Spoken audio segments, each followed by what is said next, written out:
Let's begin our time together this morning in meditation. Getting the body into a comfortable position that won't be a distraction.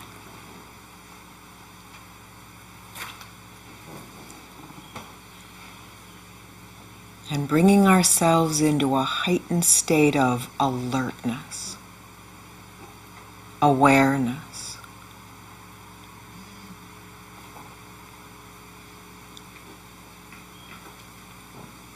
Not needing to push away anything,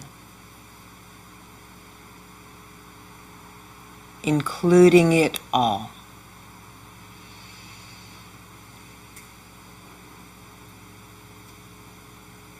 Simply letting it be.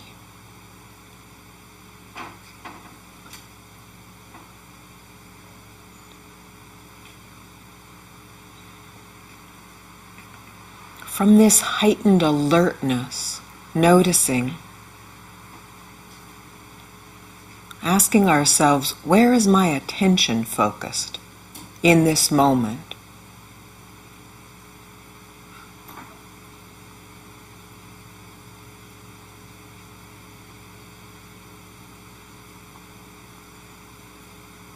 And if attention is fully focused, 100% focused in and as pure being,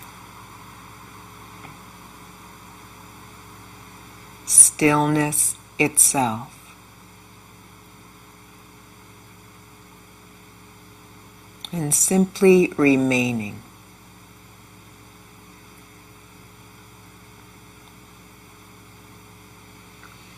But telling the truth about it and noticing if there is the least bit of distraction of attention into thought, into experience,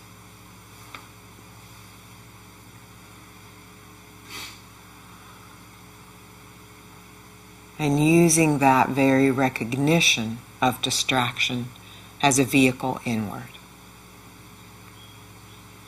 First, getting in touch with the full experience of the moment.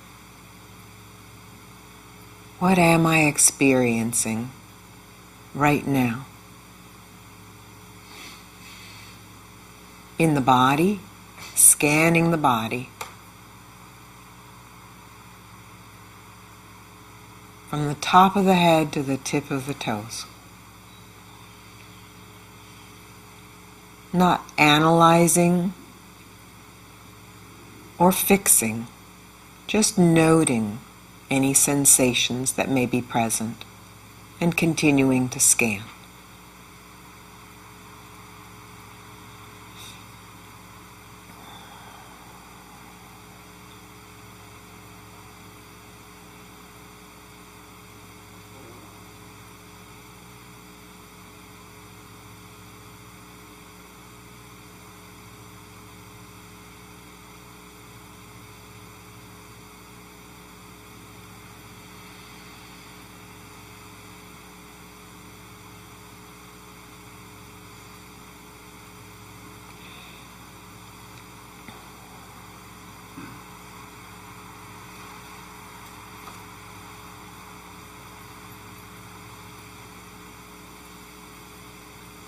And in a similar way, noticing any emotions that may be present in this moment.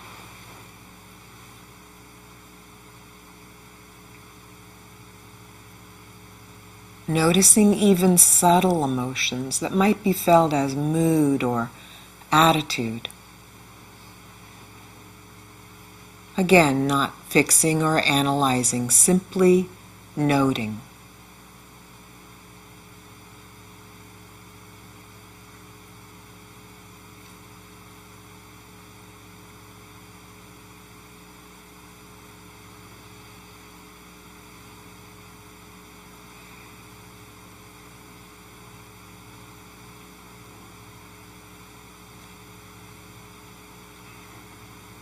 Also noticing any thoughts that may be present in this moment.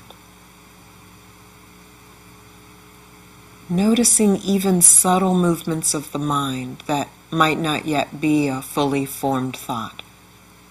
Simply being alert, noticing.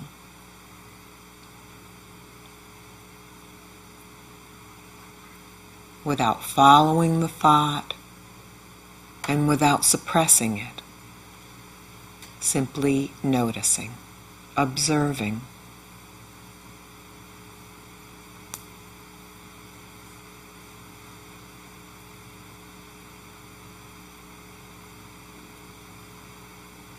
And with this full experience, body, emotion, thought,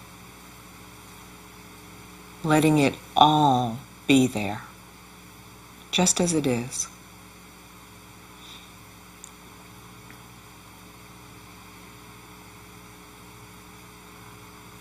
No need to fix or change. Simply allowing it to be.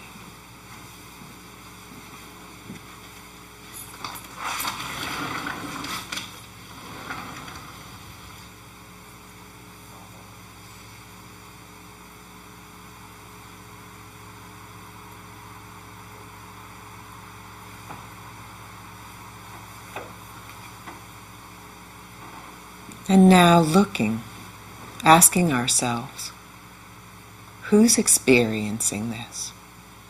Who's thinking?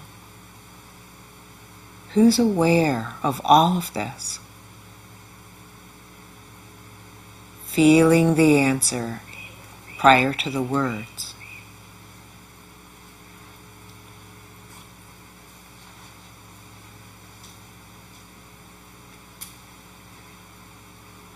Verbally expressed, I am.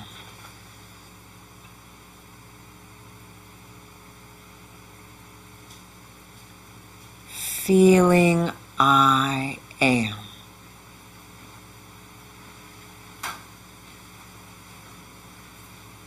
And only that. Not I am this or I am that. Simply I am.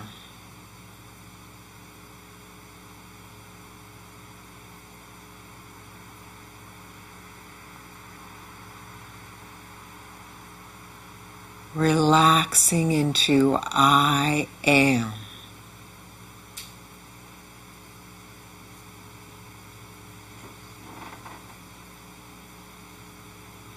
Relaxing into our own pure, plain existence. Prior to thought, prior to name and form, simply I am.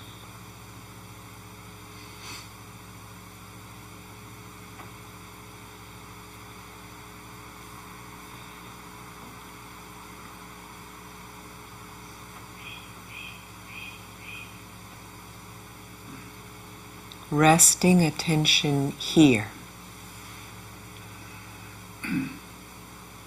in and as I am.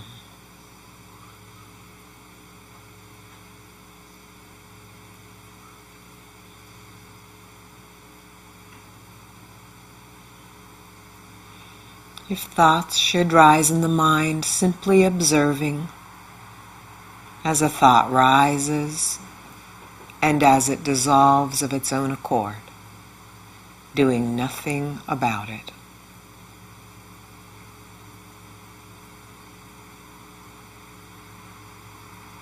Resting all the while in and as I am.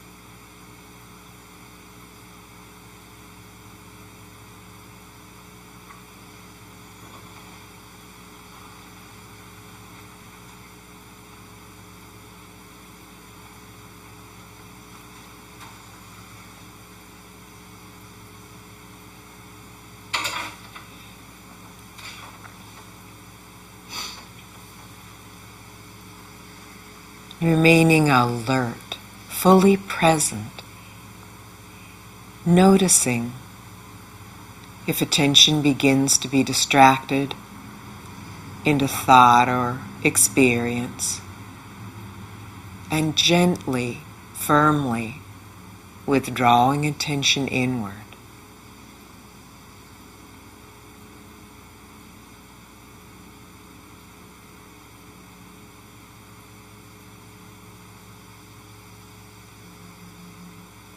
If that proves difficult, to simply withdraw attention inward,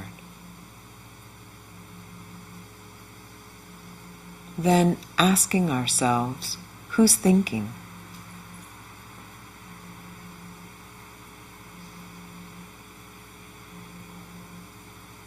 Who's distracted? Doesn't matter what the distraction.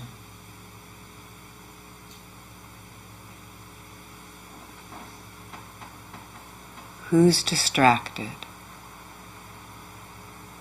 Who's aware of this? I am.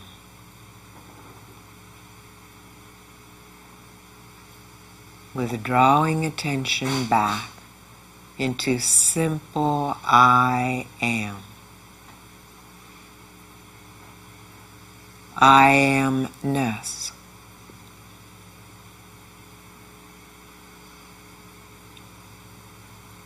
Not a thing, but a flow.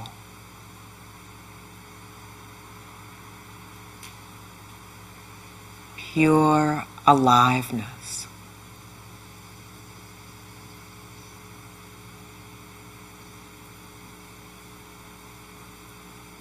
Pure beingness.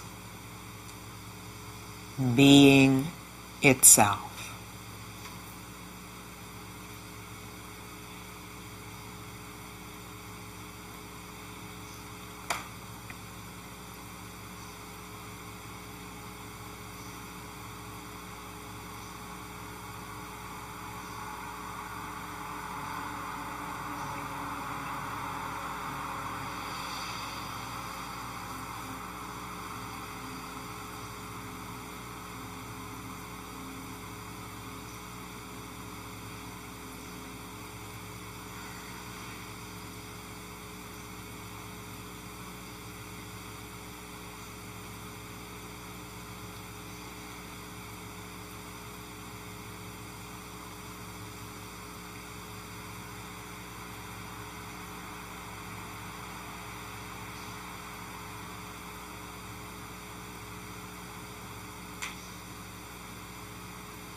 Neither slipping into unconsciousness nor thought.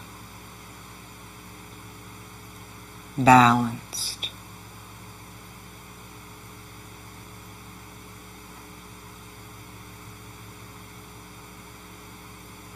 In and as this pure moment.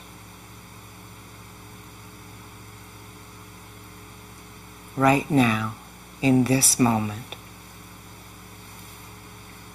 being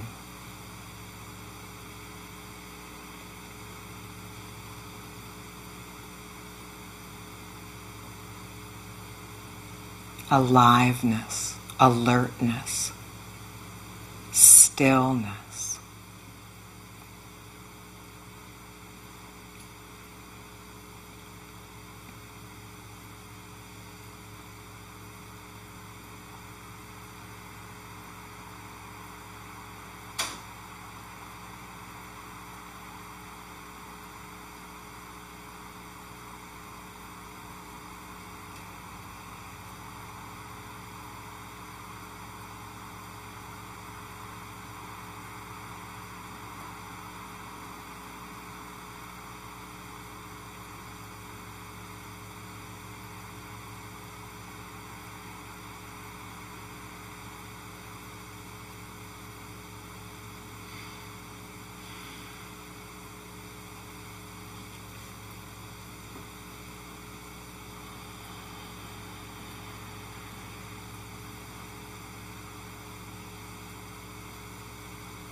Noticing if our attention has gotten distracted into thought.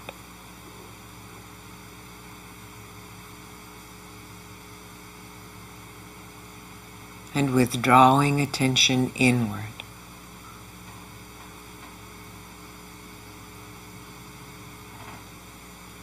Into this moment.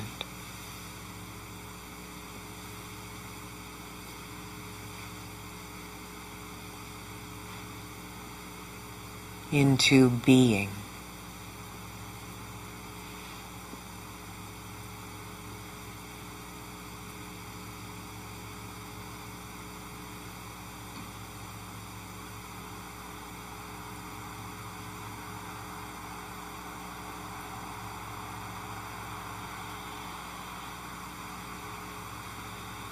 Now resting attention here.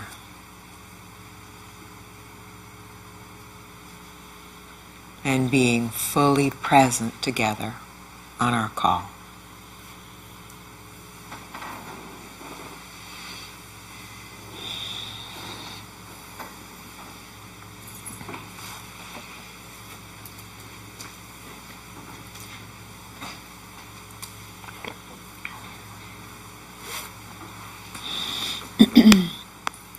Well, there are a couple people on the call who are new to the call. What we often do on these interlude calls on Sunday is to go over the daily messages. We read a book of Bhagavan Ramana's teachings together, verse by verse, every day. And the book that we're reading together now is Conscious Immortality. These were largely question and answer, questions by devotees and answers by Bhagavan Ramana Maharshi. And these devotees, when they compiled this, put it together in terms of not time, but in terms of the subject matter.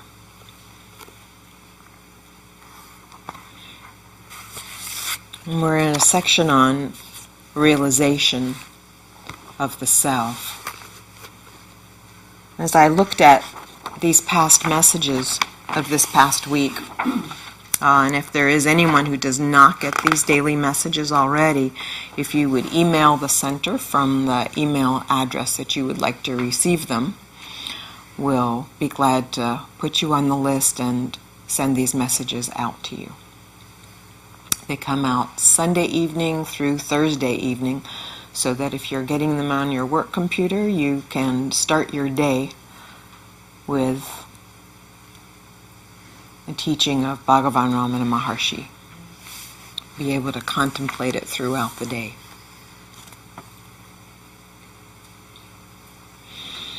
The message that was sent out this past Sunday evening, I'm going to include the previous one from the previous week, since the one on Sunday refers to that past one.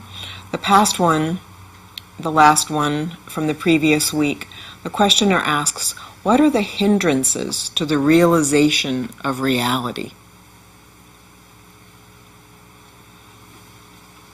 And the Maharshi responds, memory, chiefly,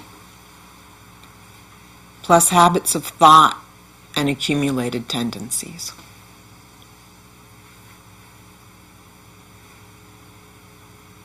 And the questioner asks, how can we get rid of these hindrances?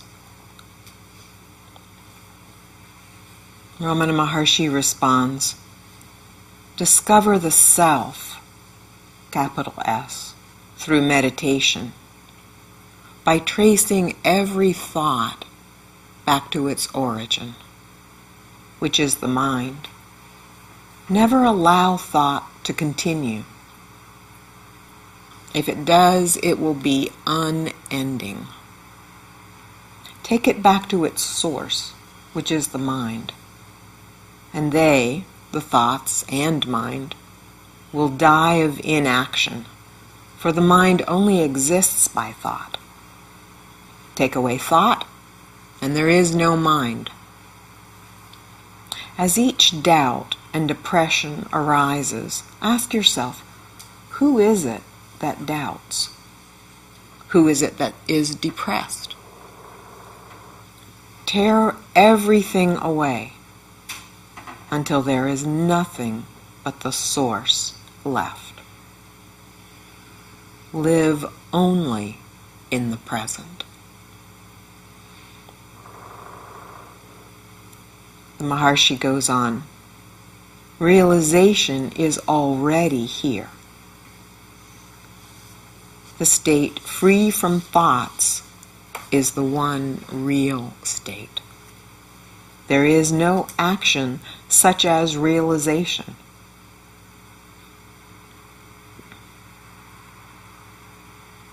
Because this comes up so often, I'm going to read that last sentence again, to just be with that last sentence. There is no such action as realization.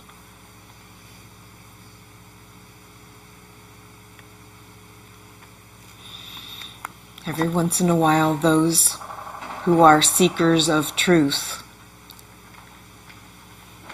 get into, how can I realize? As if it's a verb, something in the future, something to do. Give me a list of things that I can do. And the Maharshi says, there is no such action as realization. Is there anyone who is not realizing the self? Does anyone deny their existence? Because we admit our existence, how is it that we do not know ourself? It is thoughts that separate us from our happiness. How do we know that we exist? If you say it is because of the world around us, then how do you know that you existed in sleep?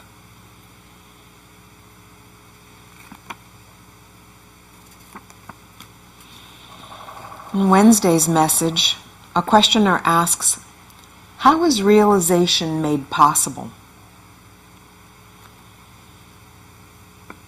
Ramana Maharshi responds, there is the absolute self, capital S, from which a spark comes out as from a fire.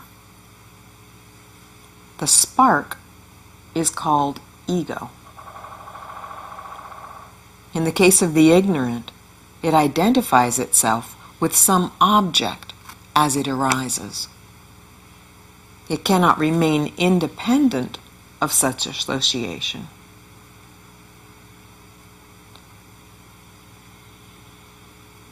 Just noticing that, it becomes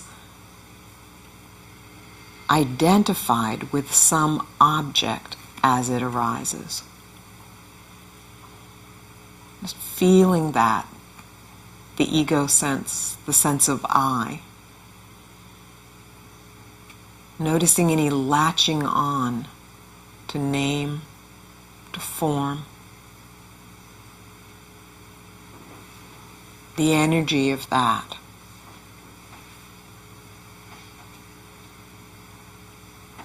Keeping this phantom, this ego sense alive. Ramana Maharshi says it cannot remain independent of such association. This association is ignorance. Destroying it is the object of our efforts. If the ego's objectifying tendency is killed, it remains pure and merges in its source. The quest, who am I, is the axe to chop off the ego.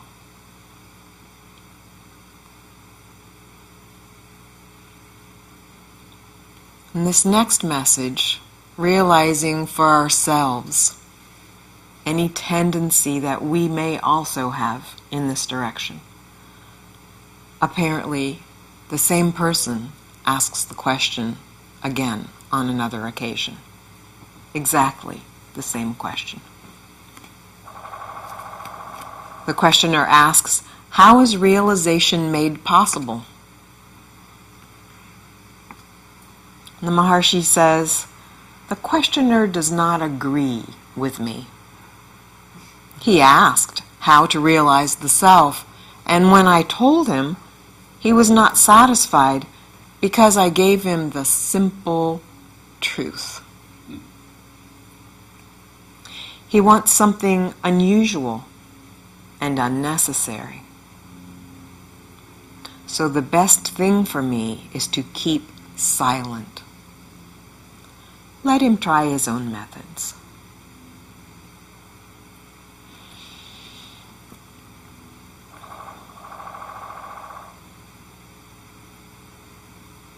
And in being with that last message this week, that silence itself, if it's truly tapped into,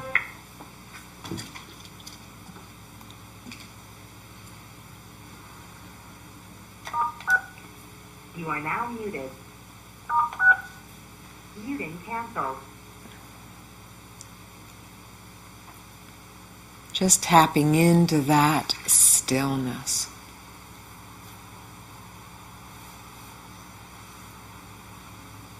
Already there. It already is made possible. How is realization made possible? There's not even any effort in that question. Does the questioner even realize what they're asking? It's already made possible. It already is.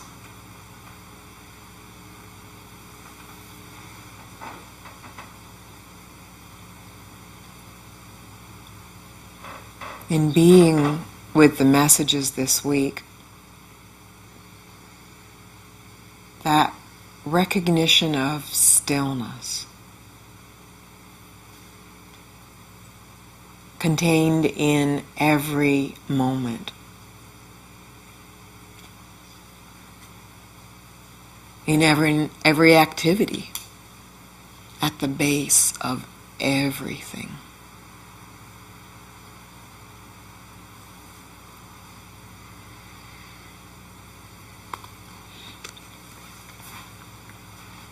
And realizing that that was the essence of all of the previous week. I looked back at the daily messages from the previous week. And the Maharshi says, stillness or peace is realization. There's nothing unusual or unnecessary involved. It simply is.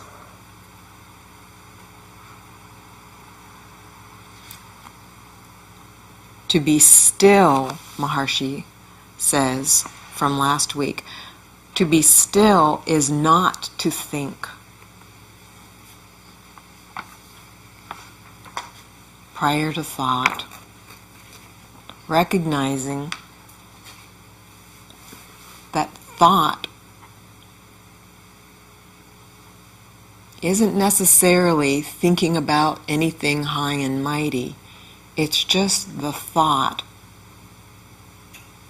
of a separate being, of a separate me.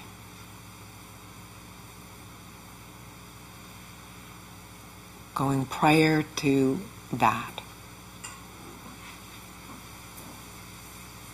And being with Ganeshan on a day earlier this week, he brought me into that in another way by relating something that Paul Brunton had told him that Bhagavan Ramana Maharshi had told him, and that it had taken him a long time to really get.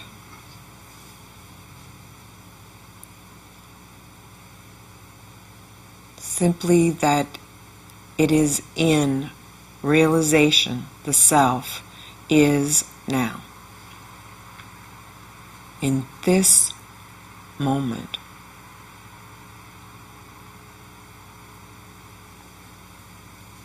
Every moment, just now.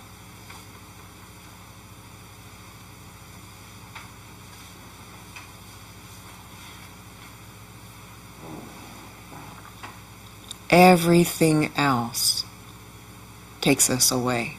Everything else is a distraction. Every memory of even the past moment is a distraction.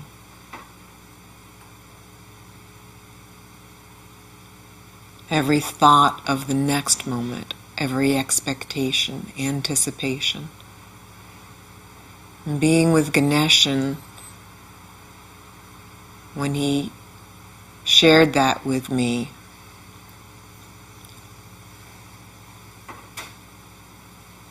for me there is just a dropping into now. It's a bit difficult to describe, but it's just a dropping into now. Dropping out of past and future,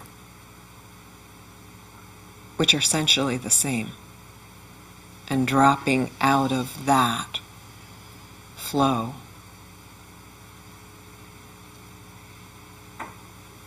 into now. Oh, thank you, Ganeshan. That was very precious.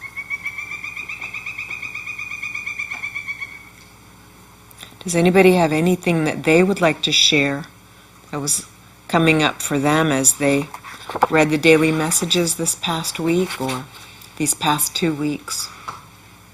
Or as we read them together just now? Anything coming up for anyone? Insights, experiences?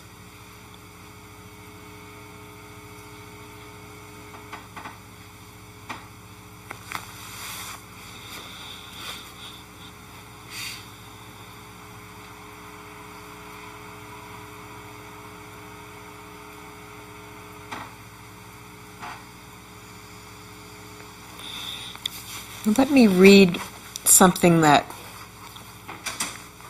this is from one of Ramana Maharshi's enlightened devotees, Arthur Osborne. And this is from a compilation of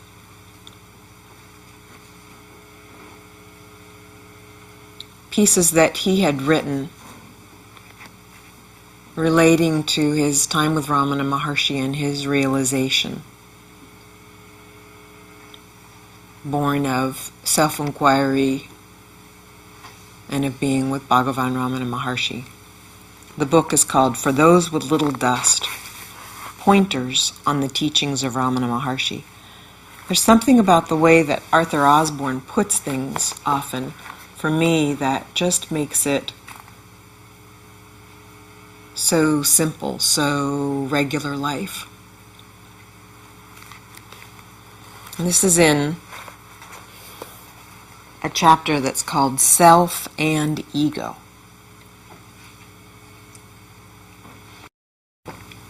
Which really brings home for me the plainness, the simplicity of the truth that these daily messages are pointing to. Arthur Osborne says, with practice, you can rest in being, capital B. Just as you now breathe or eat. And, as with breathing or eating, there is no need to think about it before consciously experiencing it. Both a stone and a person can be unconsciously. The difference is that a person can consciously be. When you feel this sense of being, this pure I am, you find that it does not fall into any category. It is neither yours, nor is it not yours.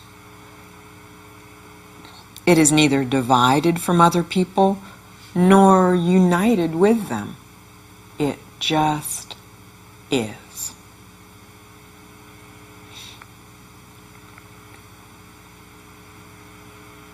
And it is pure, simple consciousness.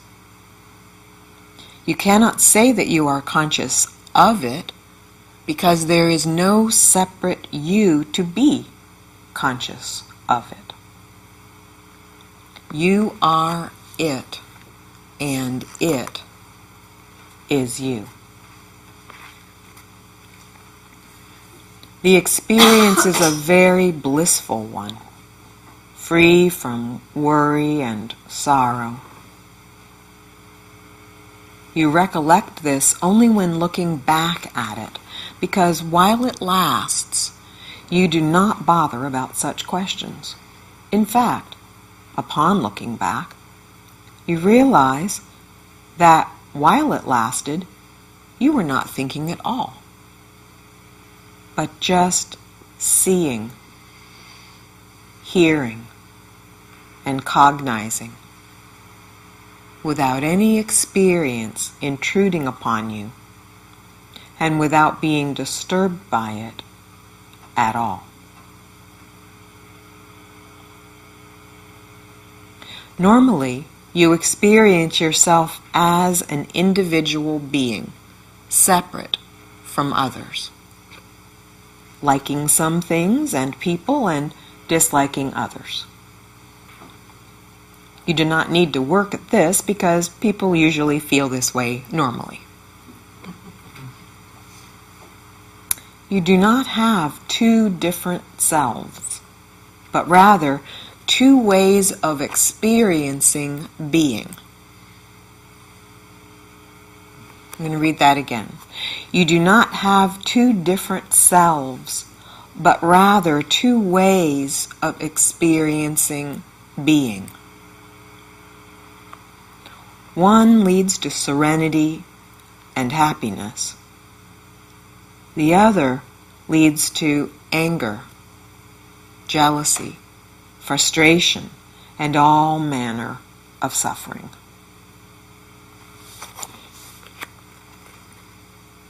All spiritual teaching guides and encourages us to seek liberation from the ego and realization of the self. The two are the same. To say there is no ego, the ego is an illusion, or that the self already is, does not in any way free us from the obligation of realizing the self. Every time we act selfishly in thought, word, or deed, we receive ample motivation to seek liberation from the illusion of ego. We accomplish nothing when we say that there is no ego, yet behave as though there were. Living as though there were an ego prevents us from realizing that there is not.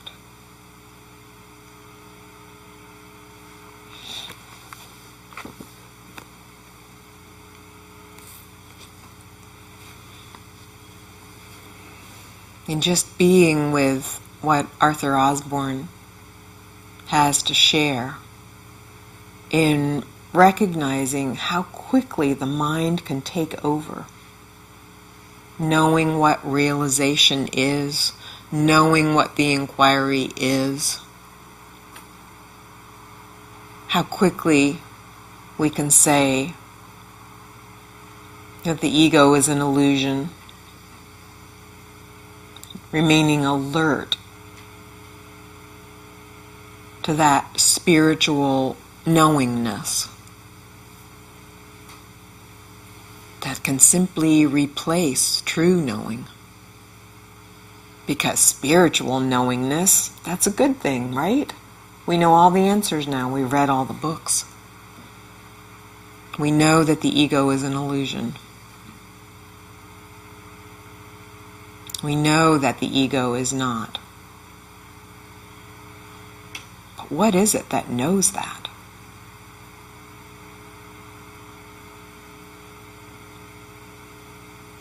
Not fooling ourselves by knowing about.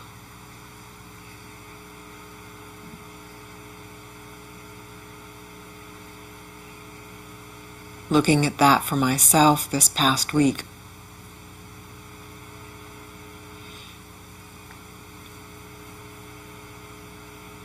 with that very first message of, well, it was the last message of the previous week. What are the hindrances to realization? Memory, chiefly. Oh, memory. That's what we looked at this whole past week when neutralizing your negative past. We had a program, and in this program, it's the second part of the self-inquiry series, of recognizing the role that memory plays in pulling us out of now.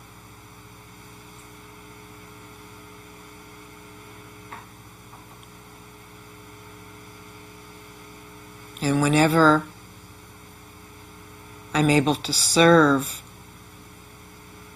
in facilitating this program, it takes me back again and again and again. Looking at memory, looking at how memory is triggered by just seeing the traits. The traits in someone else or in myself. And recognizing that just assigning traits is just such a knee-jerk thing. Quite often, we don't even realize that it's happening. Oh, they look tired. Where does that come from? Oh, they look like they're angry today. What is that based on? Is it not based on memory? Well, previous people that had that sort of a look on their face, they started yelling shortly thereafter. That's all memory. Do we have any idea? And have we ever gotten angry? It's all based on us. It all goes back to our memories of other people, to our experience of being a person. And truly, we have to rely on memory for that. Just being with that these last couple weeks. We have to rely on memory every time we wake up. Once again, in the morning, we have to rely on memory. Who are we? What is my name? What was I doing? Oh yeah. What do I have to do today? Oh yeah. Today is, oh right. It's all based on memory. We recreate our selves, small s, selves, every single morning based on memory.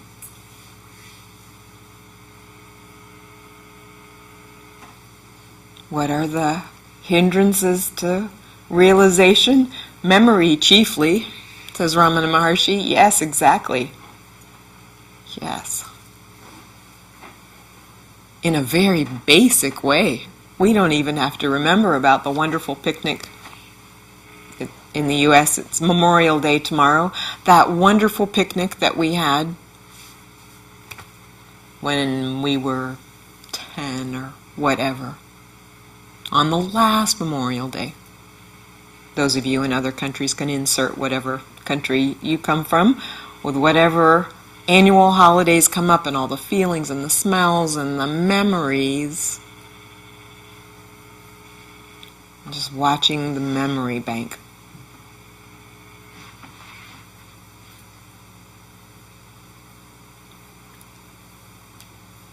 And for me, watching that it takes a good bit of effort to remember. It's such a knee-jerk thing. Applying that effort to remembering. It doesn't even feel like effort. It just happens so quickly.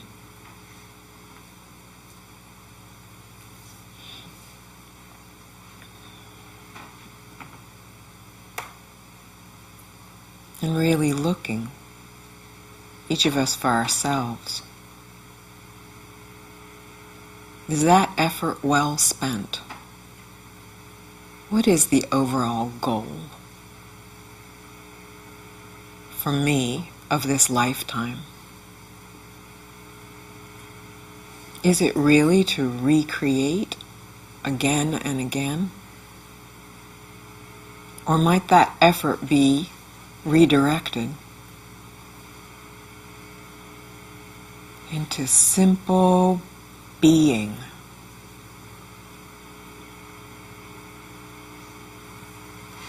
Into simple being, not as a noun, but as a verb. Being. The flow of being that can only be experienced in each moment.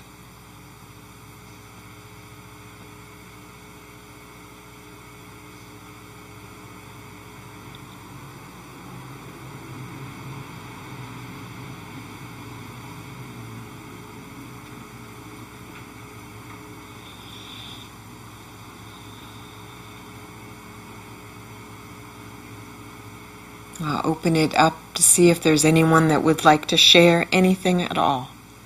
Experience, insights, anything that's rising.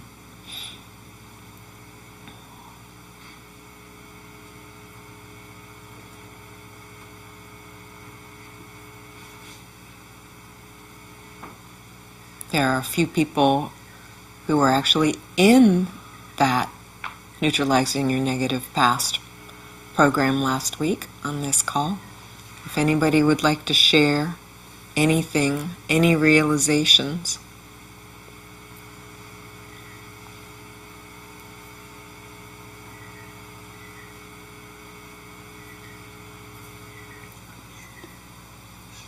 Oh, Doug is reminding me to remind you to, if you're on the phone line, to press *6 to unmute your line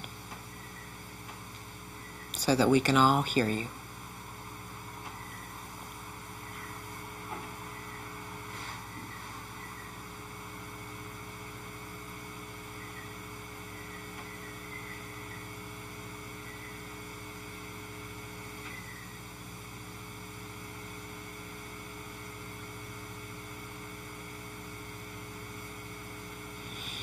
In this moment, whether anything is rising to be shared or not, taking the opportunity to simply be alert, to be, to being. Linda? Yes. This is Gail. Hello, Gail. Hi. I wanted to just share a couple of experiences I had this morning that were just like very simple, everyday kinds of things, but struck me as really important to see for me. I got up and I went to the kitchen to get my breakfast, and my husband was out there, and he said hello, and I was really wanting to be in silence, but I had this thought running. I wasn't conscious that, it was just this old pattern, habit, belief system, whatever, that I should accommodate my husband. He likes to connect, he likes to talk, he likes to joke around.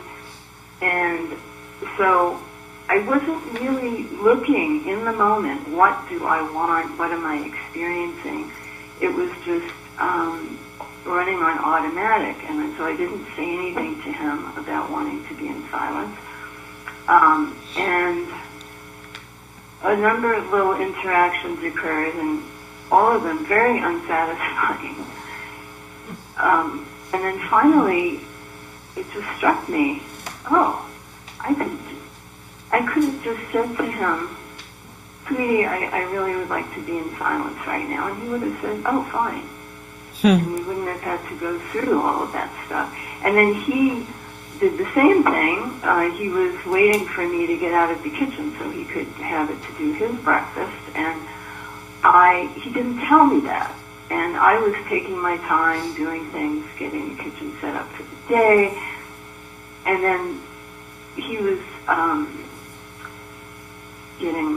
he was just kind of waiting, a little impatient. And finally he mentioned, he just started saying, well, gee, I see you doing things that aren't really related to getting your breakfast.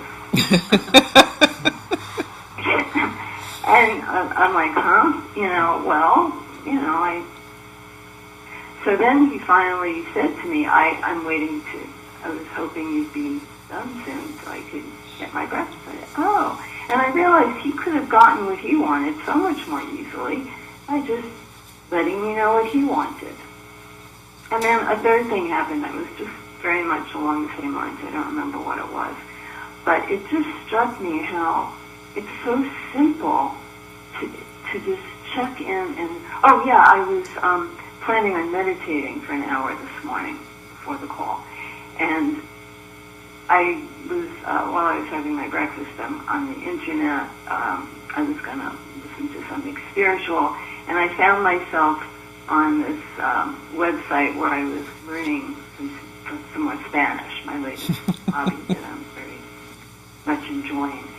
And so, I'm sitting there with this conflict, well, I should be meditating, but I'm having so much fun. Oh my God, I'm learning all these new words so quickly. Oh, this is great.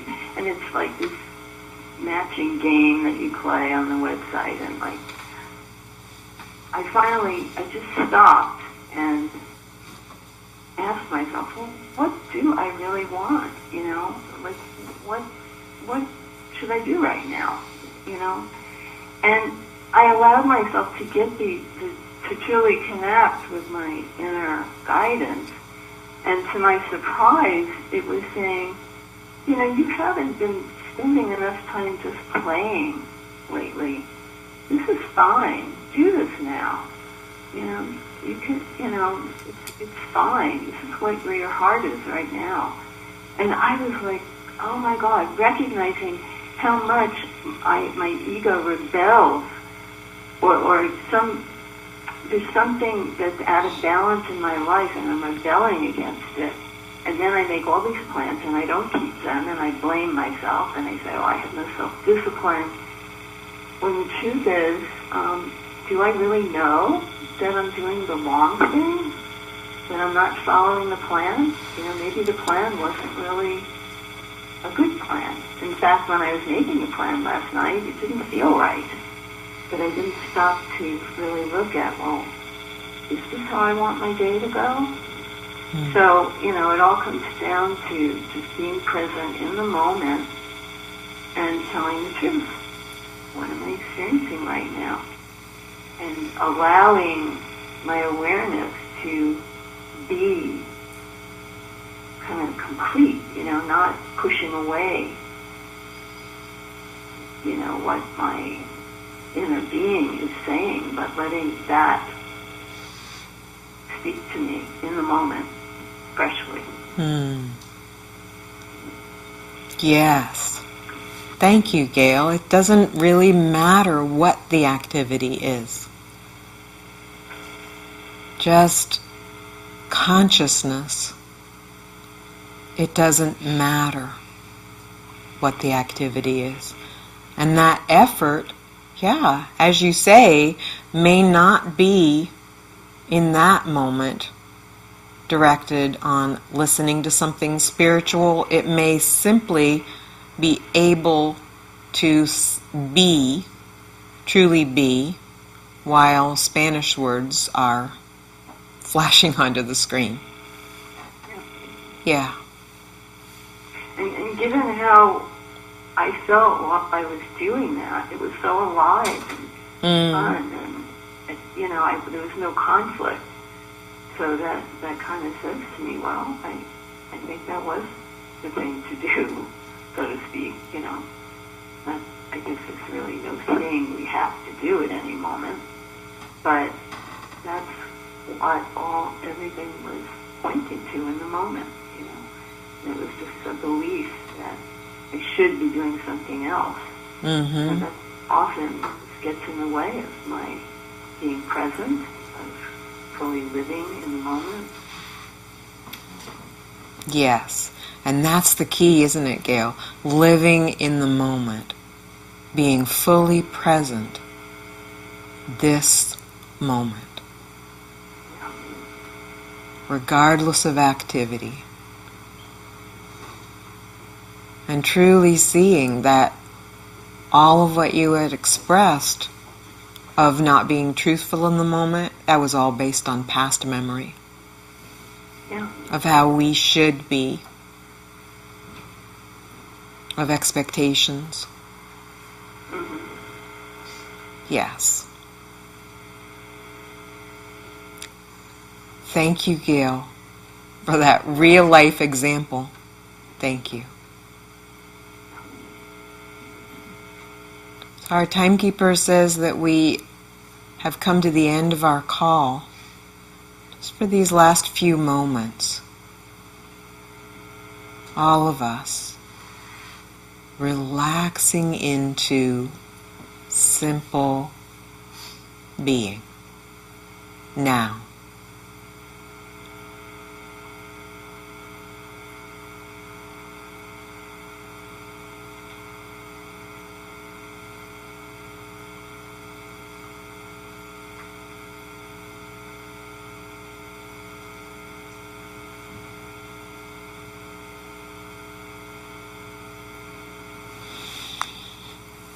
Namaste. Namaste.